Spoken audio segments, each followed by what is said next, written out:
This is the Clark Connection Podcast, where 12 years of coaching championships meets real-world leadership. Coach Clark broke through at the highest levels. Now he's bringing you the playbook. Every week, real leaders, real wins.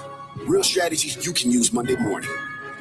If you're done with theory and ready for results, this is your show. You in? Let's go!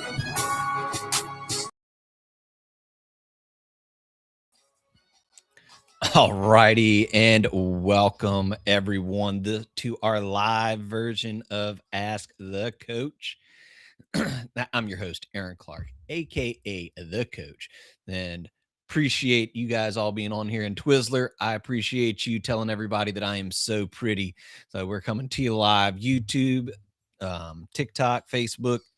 So definitely feel free to hop on here and get that information. However, so tonight, yes.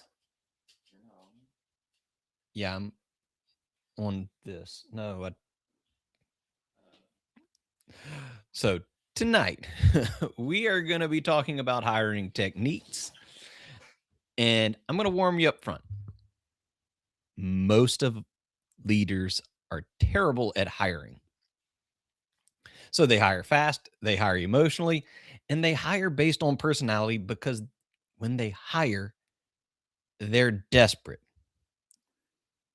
And then they spend 6 to 12 months cleaning up the mess. And I want to share with you guys that when I hire, I'm not hiring to fill a seat. I'm hiring to protect the culture.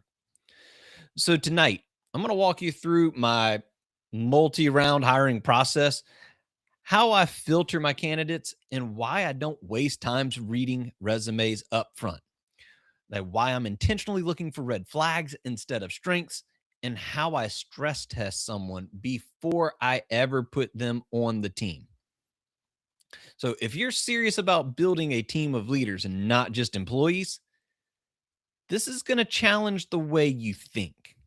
So let's get into it. Okay. And so the first thing that I do now, if you that before we get going, that just give me a quick one in the chat if you dislike the hiring process.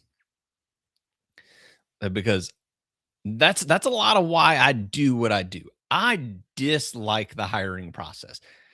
I hated it. It takes a lot of time. It takes a lot of energy. And so I had to come up with a simpler way that to go through and help speed up my interview process. Okay. I could not stand as much time wasting um on that. Yeah. And yeah, David, let the good times roll and show begin. And I totally forgot I meant to put on all of my Mardi Gras swag. I have beads and all that because for those of y'all in Southern Louisiana, happy Mardi Gras. Forgot to even say that. So, anyways, how I position myself initially in my interview process is I call it a preliminary round, a preliminary round. Okay. So I basically, for every single person, if you send me an application or you fill out an inquiry, I'm giving you an email response. I'm not looking at a resume. And here's why. And I'm going to go to this right now up front. Because if you're on here, if you're a leader and you're somebody who's looking for to hire people, you understand what I'm talking about. You go through, you read 100 resumes, you filter them out, and then, hey, I'm going to call these 10 people, and only 2 of them answer the phone. And maybe another one, they even replies to your email, to your text, and you don't want to call them to appear desperate. So you get 2 out of those 10, and you just sorted through 100. So what I do is I just send them all an email, and I'm asking them to do some sort of task. Okay. And it depends on what I'm looking for. Now, if I'm doing a salesman or I'm looking for somebody in marketing, something along those lines where you're kind of an outgoing person, sometimes even if I'm looking for a front desk person, that I'm going to get them to send me a video. And it's a 30-second video. And what I'm looking for in this video that is for you to give me 3 things. How do I say your first and last name? Why do you want to work here? 3. What's the most important thing to you in a job? What's the most important thing you look? So those 3 things, if you can't give them to me that in a 30-second or less, it just you're not going to be able to do it. I'm looking to see, can you follow directions? So I'm trying to real quickly cut people out by, do you follow directions? If it could be somebody in finance, because a lot of people in finance, if they coming through helping finance the program or finance things, a lot of what they do is via email. So I get them to email me the answer. I just get them to tell me, why do you want to work here? What's the most important thing to you in a workplace? Yeah, you can send them a text to Twizzler. That's perfect, and it works. Something along the lines just to get people to get to reply. I want to figure out who's going to reply. If I send out 100 email blasted out, I might get 30 responses. So now I've got 30 people that I know, hey, these people are serious about finding a job. the next step that I do is I move them to some sort of round one interview. That this could be on the phone. So if I'm looking for somebody to answer phones or somebody in finance, and I'll probably do the finance that over Zoom. And same thing with my salespeople or marketing people. I'm getting them on a Zoom um, because I want to see who they are real quick. So interview number one is 5 minutes or less. And I've got 7 questions that I ask them during this. And if you want what I'm asking, feel free, DM me. I have no problem giving this to you and sharing this with you. I think it's phenomenal because I'm trying to, again, I'm looking to see, and again, I'm looking for red flags. I'm looking for inconsistencies. And I want you to keep in mind that I have not looked at their resume yet. Other than, oh, that just because Twizzler keeps throwing stuff in, I'm just looking to see what's their phone number. And it's going to be a quick call. And a lot of it is just I'm trying to see how do they answer the phone? Like what, hey, where do you live? Where are you trying to move to? Are you trying to be local here? What is, and it's a real quick, I have 7 questions that just boom, boom, boom, boom, boom. And then you're done. If you like how they sound, with salespeople, I even do a quick role play. And it's just over the first little portion of the phone script. Again, interview number 1, I'm just trying to see how do you present yourself? And are you going to give me too much information? Are you going to give me not enough information? Like, how are you with communicating? Like, what are you going to do right here? It's just a quick oversight. Like right here. It's after this part. So after interview number 1, and remember, I've spent 5 minutes with you or that person. So somewhere in the stretch,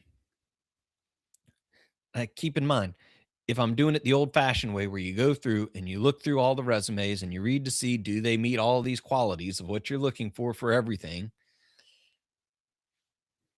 and they don't answer, because how many of us on here are looking to hire like high level executives right now? Most of us aren't. Most of us are looking for people to help us grow our team. And so I'm trying to figure out who's going to answer and get back to me. And I want to do this quickly because if not, I'm spending hours upon hours upon hours trying to read resumes. And guess what? People lie on resumes. I don't know if you knew that, but people are notorious liars for resumes. So I'm just going through a lot of times right here in this, going through interview number 1. I'm looking for, are they a job hopper? Like, how long are you staying at a job? And so if I look on there and you've got 10 jobs within the last 5 years, they're not somebody I'm looking to bring on and spend time and energy helping to coach, train, and get ready to go. It's the same thing for you guys. If they are not if they're, and it's harder to find it nowadays, okay? Most people are somewhere where I'm looking that's going to be somebody that's worth bringing on, that's going to last a little bit longer. They've been somewhere 2 to 3 years. I know that's not optimal, and some for me, it's I don't want to hire somebody replace you every 2 to 3 years. But that's the reality of where we are. And so because again, I hate this process. Like, I really don't like interviewing people. It takes me away from doing my job. So as we go through and we're interviewing these people, I'm trying to, again, find these red flags. So round number 1 was a 5-minute interview, whether it's on the phone or on Zoom. And I'm looking at if I do it on Zoom, I'm looking to see, how did you dress? So if you show up in an interview and you didn't fix your hair, you didn't shave, you didn't put on your makeup, you didn't put on a nice shirt, good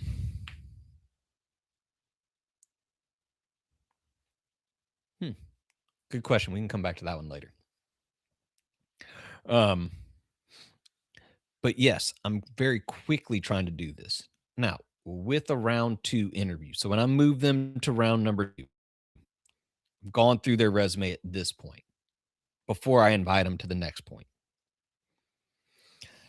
Still know that right now they're showing that some like half of the people, even if you're doing this, won't show up for their interview. And they won't even call you. And guess what? They just saved you. That you put them in the rejection pile. You put them in the rejection pile. That's a real easy one. But round number 2, you can do it in person, you can do it via Zoom or whatever virtual device you want. And I have a list of questions. And again, if you want any of these questions, feel free, reach out. I will share them with you. But here, I'm going through, I'm going to go through their resume with them. I want to know, hey, did you, it shows that you worked at these places. Tell me what happened. What did you do while you were there? And then tell me what happened. Why did you leave that job? Tell me what inspired you to go to the next job. And then what inspired you to go to the next job? And all right, so now you're here. So what's inspiring you to leave? Why do you want to leave your current job? Does your boss know that or your current supervisor? Do they know that you're looking for a new job? Again, these are questions that I want to ask them because if they are trying to get hired with me, I want to protect them too. If their boss doesn't know, hey, no, they don't know I'm looking. Well, I'm not going to call their current job until I know, hey, this is the person I want. Because I want to protect them. Okay. And I do all of this like this, that because I'm wanting to protect your time. I don't want to waste your time. I also don't want to waste my time. So keep all of this in mind. Why do I do, and because I do like 4 interviews, if you count the first phone call and then 3 more. And because I'm trying to figure out, are you going to be a good fit here culturally? And I've had people exit the interview process because they're like, this is too much for this. Great. You're a person that I don't want here.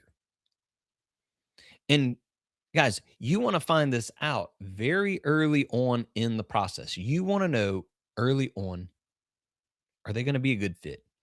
Because if they leave now, it doesn't matter because I don't waste those hours hiring and training and onboarding and then just to do it again. So it's better to get them out now than for it to happen later. So round number 2, so Zoom in person, 30 to 45 minutes again, and I'm starting to look for red flags. I'm looking for what's wrong with you. And I do this because when are you going to get people's best in their interviews? It's like when you're dating. When are you going to get the person's best? Date number 1, date number 2. Once you get date number 3, that's when you start finding out who this real person is. It's the same thing in the interview process. They can't keep up everything for too long. So round number 1, round number 2, I'm relatively nice. It's in round number 3. So interview number 3. Okay. So I go through in between. I'm going through, hey, here's what I believe are the red flags. Also, if I can help it, I have somebody you with me. Because I want them looking to see what's going on. I want them to know, hey, Aaron, I don't know if you saw this, but I saw this. And it's like, great, let's address that in the next interview. So I'm always looking for those. I always want somebody else in there with me if I can get them in there with me. If not, it's no big deal. And if you do it on Zoom and do it virtually, you can record this sucker. So it's even better. You can go back and rewatch it. So when I get to round number 3, in person or Zoom, this one usually takes about 45 minutes, at the quickest 60 minutes. Again, I've got a list of questions I'm going to ask. They go a little bit deeper into you, the person, and I'm looking for red flags and inconsistencies. This is when it's around here that I start playing a role. So I might do something when they come in, I might act like I'm agitated. If I thought that might be something that I may have them wait 20 to 30 minutes in the lobby on purpose. If I can tell there's somebody who likes to get stuff done. And then when they get in, I may slow it down and really slow and to try to see if what I can get out of them. So keep in mind while you're working with people, you're always playing a role. When you're out in public, you're playing a role. So you've got to do this. It really helps them to see, who are they? If you think there's somebody that likes to move fast, and then let them know, hey, this is going to do that, as we go through. It's during this process that people mess up, that it's because you are looking for the good in people. Stop looking for the good in people and start looking for the red flags. Start trying to see, are they going to fit you culturally? Because if they don't fit your culture, that's where the trouble starts. You got to make sure that they're going to fit that culture. Okay. And again, I don't want to waste their time. I don't want to waste my time. I don't want to waste the team's time onboarding somebody who's not going to be a good fit for us. Now, those are things that I'm always looking at, and you should always be looking at when you're hiring is, are they going to fit us culturally? After we go through round 3, take time in between. Again, I'm looking for what do I see as the red flags? Where are they going to come up short? In interview number 4 or round number 4, if this is necessary, I do some sort of working interview. This is where we go through a lot of role plays. If I'm doing somebody in sales, this is where, if you're going to work at the front desk, we're going to work role play through the front desk. If you're in, you take a test, I'm going to have you do some different things. Hey, here's a task. Here's a task. Here's a task. I'm trying to see if you catch my inconsistencies in that finance. If you're going to be an assistant, I may give you things that I intentionally misspelled that for you to find and correct and catch. Marketing, this is where we start really, all right, well, show me your work. If I were wanting you to do this right now, because I just did recording, I want you to take the energy bus right now. So take the energy bus. Give me something that you think I could do to promote something for the energy bus. And again, it's just a quick test. I'm trying to see, if they're a younger person, I may kind of push their buttons a little bit to see, hey, can I get to you? If they're an older person, what are some things why should I listen to you? You don't know what's going on in time. Can you even turn on an iPhone? And again, it's just to see, can I get you off of your game? And I don't tell them this going forward, but that's what I'm doing. I'm trying to see, can I get you off of your game in this process? And so other things to keep in mind after interview number 1. So when I book that first, whether it's in person or whether it's virtually via Zoom, for 2, 3, and 4 are always my longer interviews. I give them some sort of next steps. Hey, in the meantime, here's what I want you to do. Especially if they're sales, marketing, something along that lines, I'm looking to see, are you going to take some initiative? The same thing with my assistants, I'm our front desk. I was looking to see, are you going to do this?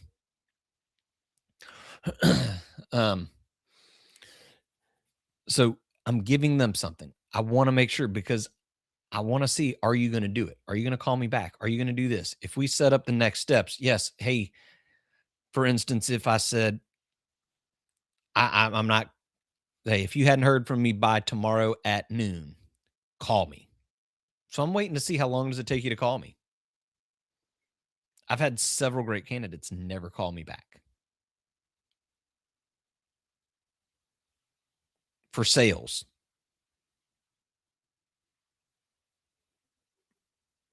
90% of sales happen in the follow-up.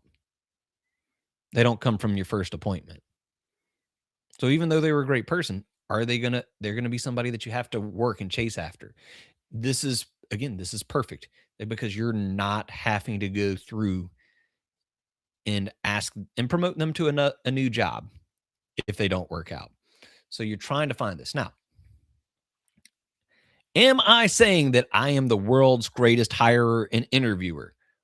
No. You can't get them all right. It's just not possible.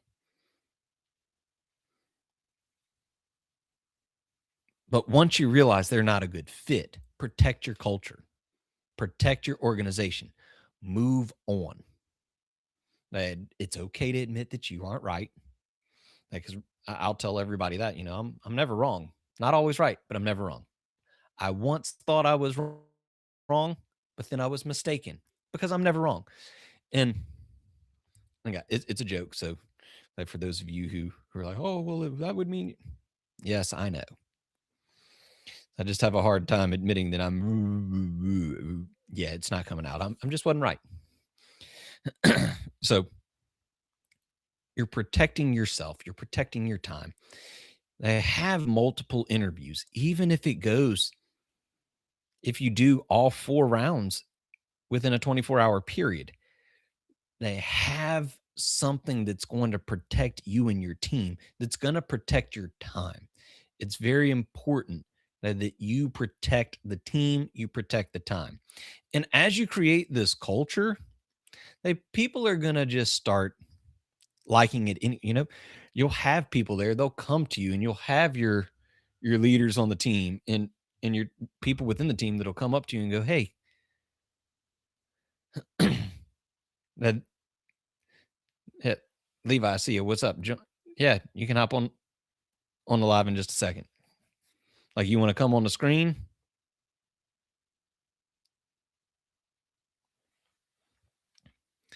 So Levi wants to come on and host. That if you guys want Levi to jump on as a co-host, they put a 1. Hunter, what's up? So if y'all want Levi to join, put a 1 in the chat. I don't know what we're going to talk about, but they put a 1 in the chat and we'll bring Levi on. Getting some ones throwing up there. A couple more ones. I love peer pressure. Peer pressure isn't always a bad thing.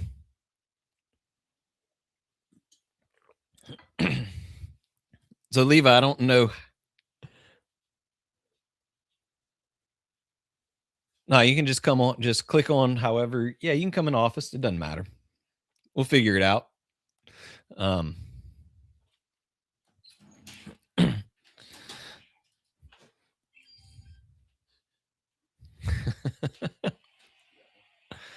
So, and as I was saying, though, that as you start getting people on that understand your culture and your team, that they're going to then protect your culture and the team. And so I've had them come up. Yeah, I was about to say, don't run off anywhere, Levi. They're going nuts with the ones. It's Ryder, Brentley, Aiden, Hunter, Gigi's doing it, Pops is doing it. Yeah, you got a bunch of ones. So you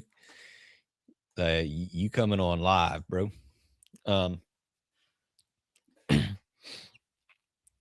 yeah, they will. I'm serious. They will start going. They'll come up to. I mean, when somebody was a bad fit, they would. Hey, I talked to. All right, I don't know if you can on YouTube, but I know you can on there. Mm-hmm. So after I finish up, he's going to come live on TikTok. So he will be live on TikTok. So definitely make sure y'all hang on. I'm about to wrap up.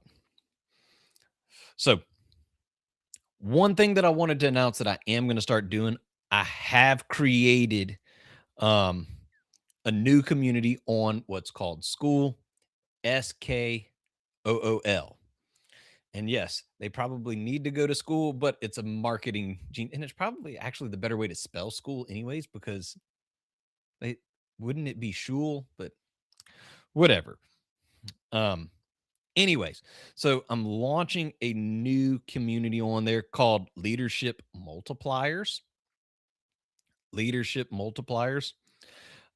And it's not a motivational group, it's not a quote group, it's not a spectator group. This is a space for those leaders who are serious about developing other leaders. If you're looking for somebody to help with mentorship, to mentor you, join this group. Leadership Multipliers. because I want to be able to, that's one of my purposes. I want to add value, but I also love developing and helping to develop and create leaders. And I know there are other great leaders out there in the world.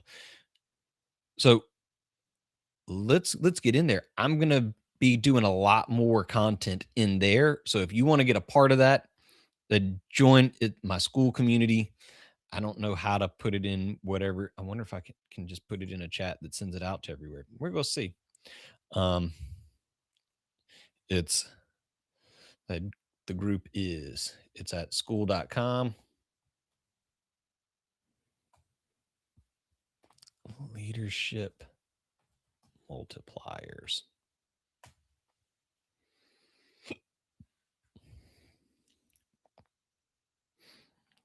And so, yeah.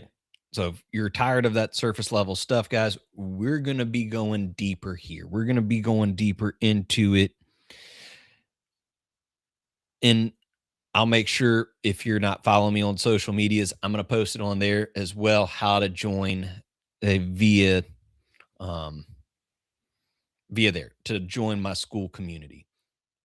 We're going to go deeper. I want to be able to get you guys more. I did have somebody ask a question that I want to answer. Oh yeah. What if you hire to protect revenue versus the highest quality candidate? That was the question I was asked. I mean, that's on you. I mean, you can still find one that I do. All right. And here's why I would do this. And I used to get fussed at while I was at my corporate job. And I think everybody should be doing this, because I'm not applying for a job that doesn't have the salary on there. So I would put, hey, this position pays $10 an hour. And I'll let them know. So and it was going to be like, hey, the job title is the assistant to the regional manager, pay is going to be the very next thing, $10 an hour. And if they applied for it, they had to have looked at it, because it was going to be right there. And if I got somebody who, when I saw it, like, hey, this person isn't, man, they're really overqualified. And this actually happened for me, how my personal assistant that I had, like, when I saw her resume, I was like, golly, there's no way. Well, when I looked into it, there were other things that came about from there. So I got a phenomenal person hired. And they saw it. When I asked them, I called them right on. When I called them, I said, hey, I just got to be real at the end of this. You did see that this job is a $10 an hour job. And they went, yep. I like what the company stands for. I want to work there. I was like, all right, cool. Later found out that they had moved here or I could see they moved from Canada to be back home to help take care of their aging parents. And so we got a great employee because nobody else was giving them a shot. They had went 8 months without a job. So great. So Levi, you want to come in here real quick? Tell everybody on YouTube hello, and then we'll switch just to and then we'll go on to TikTok. All right. So everybody who is on YouTube, it's Levi. Levi, tell them what's up. Which one's YouTube? Who's on? Oh shoot! What's up, YouTube? I'll say that one is. What's up, TikTok? TikTok, because I can't figure out how to put it on and stream it all right here. So, Levi, why should anybody who's still here on YouTube switch over to TikTok? What we gonna talk about? We're gonna talk about. Here, you gonna need this. We're gonna talk about I don't know. We should talk. How about we talk about what we just signed up for? The classes we just took. The day trading stuff. All right. Let's talk about day trading. Cool. So that's That's what we're going to talk about. Is we're going to talk about day trading. And so, guys, Do I look shy? so here's the truth, guys, about hiring. Most people are looking for someone impressive. I'm looking for somebody consistent. Most people are trying to be liked in the interviews. I'm trying to uncover patterns. That because once you hire wrong, it's expensive financially, culturally, emotionally. You don't build great organizations by hoping people turn out well. You build great organizations by testing thoroughly before you commit. And so if tonight challenged your thinking, share this with another leader. And if you're serious about multiplying leaders or managing the problem, I'll see you inside of Leadership Multipliers. And remember, you don't have to be great to get started, but you have to get started to be great. So keep leading, keep learning, keep connecting. And I'll see you on the next Ask the Coach. Bye, guys.